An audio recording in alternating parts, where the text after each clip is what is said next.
আপোনালোকে চবেই জানে নহয় জানো এটা বস্তু যে হিমন্ত বিশ্ব শৰ্মা আৰু ৰাজ্যিক বিজেপিৰ সভাপতিৰ মাজত এতিয়া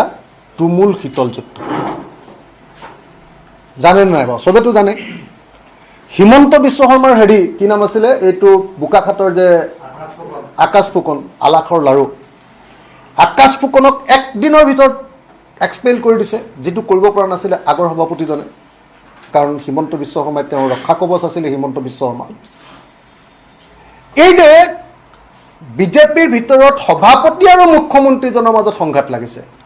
এটোক লৈ আপোনালোক লেছ ইন্টাৰেষ্টেড কিন্তু আমাৰ ভিতৰত আমি ইমান চবে কেইটা দল 17টা দল লগ লাগিছো আৰু সঁচাসঁচিকে ধুনীয়া এটা একতাৰ মাজলৈ আহিছো ন আমাৰ ভিতৰত থকা সৰু সৰু চুলিৰ সমান যেটো পাৰ্থক্য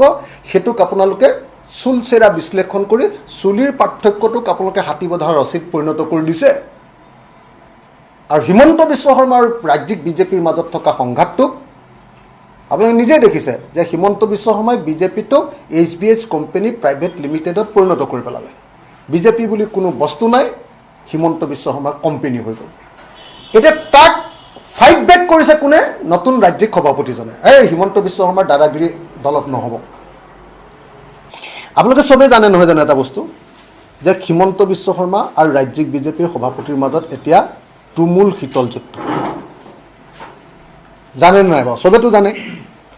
হিমন্ত বিশ্ব শৰ্মাৰ কি নাম আছিলে এইটো বোকাখাটৰ যে আকাশ ফুকন আলাসৰ লাৰু আকাশ ফুকনক একদিনৰ ভিতৰত এক্সপেল কৰি দিছে যেটো কৰিব পৰা নাছিলে আগৰ সভাপতিজনে কাৰণ হিমন্ত বিশ্ব শৰ্মাই তেওঁৰ ৰক্ষা কবচ আছিলে হিমন্ত বিশ্ব শৰ্মা এই যে বিজেপিৰ ভিতৰত সভাপতি আৰু মুখ্যমন্ত্ৰীজনৰ মাজত সংঘাত লাগিছে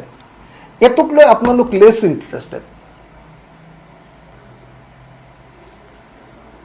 কিন্তু আমাৰ ভিতৰত আমি ইমান চবে কেইটা দল 17টা দল লগ লাগিছো আৰু সঁচাসঁচিকে ধুনীয়া এটা একতাৰ মাজলৈ আহিছো ন আমাৰ ভিতৰত থকা সৰু সৰু চুলিৰ সমান যেটো পাৰ্থক্য হেতুক আপোনালোকে চুলচেৰা বিশ্লেষণ কৰি চুলিৰ পাৰ্থক্যটোক আপোনালোকে হাতীবধাৰ ৰচিত পৰিণত কৰি দিছে আৰু হিমন্ত বিশ্ব শৰ্মা আৰু ৰাজ্যিক বিজেপিৰ মাজত থকা সংঘাতটোক আপোনালোকে নিজে দেখিছে যে হিমন্ত বিশ্ব শৰ্মাই বিজেপিটোক HBH কোম্পানী প্ৰাইভেট লিমিটেডত পৰিণত কৰি পেলালে বিজেপি বুলি কোনো বস্তু নাই হিমন্ত বিশ্ব শৰ্মাৰ কোম্পানী হৈ গ'ল এটা তাক